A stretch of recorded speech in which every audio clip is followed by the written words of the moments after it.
Hello বন্ধুরা, আমি সাগরনীল। শাহরুখ খান, রাজকুমার হিরানির donkey, অন্যদিকে প্রশান্ত নীল এবং প্রভাসের ছবি সালার, এই দুটো ছবি বক্স অফিসে ক্ল্যাশ করছে ক্রিসমাস উইকেন্ডে। আপনারা সকলেই জানেন এটা যে একটা আগলি ফাইট হতে চলেছে, সেটার ব্যাপারে মোটামুটি আমরা সকলেই আগে থেকে বুঝতে পেরেছিলাম। ফাইটটা কতটা বেশি আগলি হয় সেটাই দেখবার মতন ব্যাপার ছিল।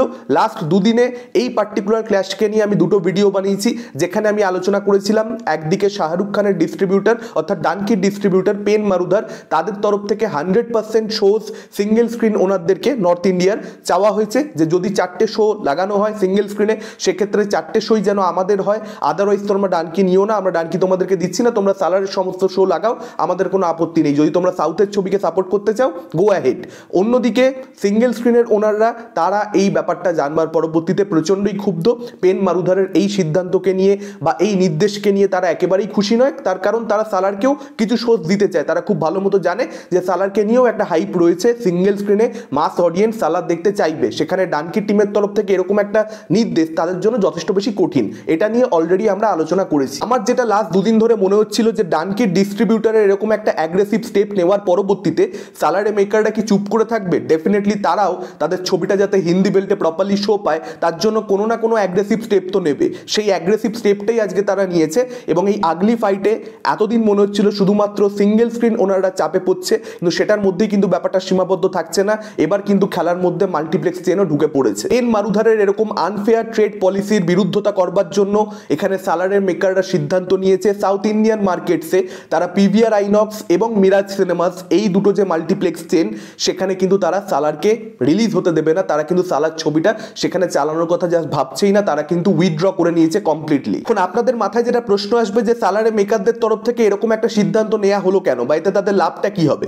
বিষয়টা হচ্ছে পিভিআর আইনক্স মার্কেট লিড করে, এবার তাদের তরফ থেকে একটা ফেয়ার সিস্টেমের আশা এখানে সালারে মেকাররা করেছিল, যেটা কোথাও একটা গিয়ে বিঘ্নিত হয়েছে। তার কারণ পিভিআর আইনক্স এবং মিরাজ এই দুটো চেন যে সমস্ত সিঙ্গেল স্ক্রিনকে ম্যানেজ করে, সেই সমস্ত সিঙ্গেল স্ক্রিনে ডানকি প্রায়োরিটি পাচ্ছে, সালার প্রায়োরিটি পাচ্ছে না, যেটা সালারে মেকারদের খুব একটা পছন্দ হয়নি। সালারে মেকাররা আশা করেছিল যে পিভিআর আইনক্স এবং মিরাজ চেন তারা কোথাও একটা গিয়ে এই যে আনফেয়ার ট্রেড পলিসি চালানোর চেষ্টা করা হচ্ছে পেন মারুদারের তরফ থেকে, সেটার বিরুদ্ধাচারণ করবে, সেটার বিরুদ্ধে রুখে দাঁড়াবে। এবং তাদের যেটা কমিটমেন্ট ছিল, আর্লি কমিটমেন্ট, যে সিঙ্গেল স্ক্রিনে ডানকি এবং সালার সমান সংখ্যক শোজ পাবে, সেইটাকে তারা কোথাও একটা আফটার অল বাস্তবে রূপায়ণ করবার চেষ্টা করবে, কিন্তু সেটা হয়নি। এবং সেটার জন্যই সালারে মেকার এরকম সিদ্ধান্ত নিচ্ছে যে ঠিক আছে, নর্থ ইন্ডিয়াতে তুমি আমাদের সঙ্গে ডিসক্রিমিনেশন করছো, সেক্ষেত্রে সাউথ ইন্ডিয়াতে আমরা বুঝে নিচ্ছি। এখন এটাও আপনাদের মাথায় প্রশ্ন আসতে পারে যে যদি পিভিআর আইনক্সের এরকমটা কমিটমেন্ট করাই ছিল যে তারা ডানকিকে এবং সালারকে সেম নাম্বার অফ শোজ দেবে, সেক্ষেত্রে তারা তাদের কমিটমেন্ট থেকে ব্যাক অফ করে গেল কেন? দেখুন, যেটা মিডিয়া রিপোর্টস রয়েছে সেটা আমি আপনাদের সামনে তুলে ধরছি।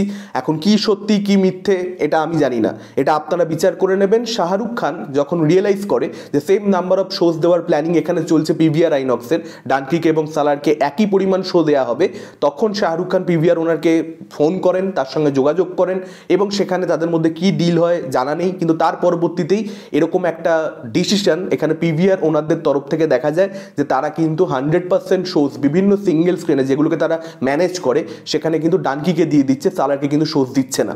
এবং এটা ডেফিনেটলি একটা বিশাল বড় শক ছিল অনিল থাডানির জন্য, অর্থাৎ ডবল এ ফিল্মসের যিনি মালিক। অ্যাট দ্য সেম টাইম এটা ডেফিনেটলি হোমবালে ফিল্মসের জন্য একটা বিশাল বড় শক ছিল, কারণ রিলিজের আগে আগে এরকমটা যদি চেঞ্জেস দেখা যায় হঠাৎ করে, কমিটমেন্ট থেকে কেউ যদি ব্যাক অফ করে যায়, এত বড় একটা ছবি মুক্তি পাচ্ছে, এত টাকা লেগে রয়েছে, সেটা যথেষ্ট চাপের একটা ব্যাপার।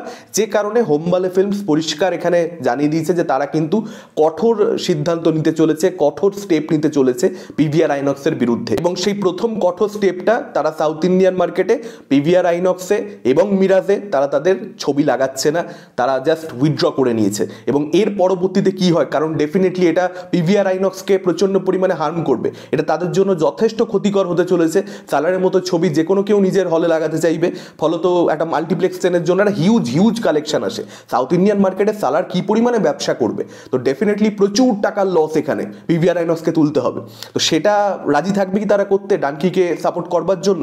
এটাই দেখবার মতন ব্যাপার, নাকি এখানে খেলা আরও একবার ঘুরবে এবং নর্থ ইন্ডিয়াতে সালারের মেকাররা শো আদায় করে ছাড়বে। দেখা যাক কি হয়। এর পরবর্তীতে আবার এটাও হতে পারে যে সালারের মেকাররা এখানে একটা স্টেপ নিল, অন্যদিকে পেন মারুধার বা শাহরুখ খানের তরফ থেকে আর একটা স্টেপ নেওয়া হলো যে ভাই আমরাও কিন্তু এখানে বসে নেই, আমরাও কিন্তু শো তোমাদেরকে এমনি এমনি নিয়ে যেতে দেবো না, আমরাও কিন্তু তোমাদেরকে আটকানোর চেষ্টা করব।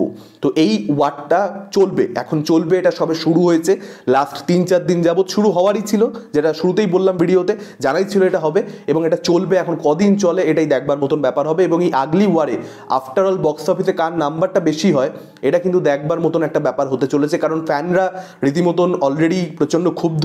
প্রভাসের ফ্যানরা শাহরুখের ফ্যানদের ওপরে বা শাহরুখ খানের ওপরে, অন্যদিকে শাহরুখের ফ্যানরা প্রভাসের ওপরে বা প্রভাসের ফ্যানদের ওপরেই ফ্যান ওয়ারের কোনো লজিক নেই।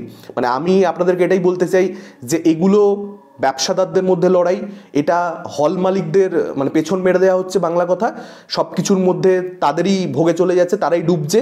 কিন্তু কোথাও একটা গিয়ে ফ্যানরা নিজেদের মধ্যে যে এই লড়াইটা করছে এটা কমপ্লিটলি বোকা বোকা। আপাতত যে আপডেট রয়েছে, ডানকি কিন্তু সালারের থেকে অনেক বেশি শোজ নর্থ ইন্ডিয়াতে পেতে চলেছে। তবে যেটা ওপেনিং ডে কালেকশন, সেখানে কিন্তু সালারের প্রচুর এগিয়ে থাকার চান্স রয়েছে, অনেক বেশি এগিয়ে থাকার চান্স রয়েছে। দেখা যাক, বাকিটা তো আমরা 21 তারিখ এবং 22 তারিখে কালেকশন সামনে এলে তখন বুঝতে পেরে যাবো, আর্লি এস্টিমেট সামনে এলে। আপনাদের কি মতামত এই পুরো ভিডিওটা সম্পর্কে, এই পুরো আলোচনা সম্পর্কে? ডেফিনেটলি আপনারা সেটা কমেন্ট করে জানাতে পারেন। ভিডিওটা ভালো লাগলে লাইক করতে পারেন, শেয়ার করতে পারেন। আমাদের চ্যানেল নতুন হলে চ্যানেলটাকে অবশ্যই সাবস্ক্রাইব করতে পারেন। আজকের মতন টাটা, চোখ রাখুন পরবর্তী ভিডিও।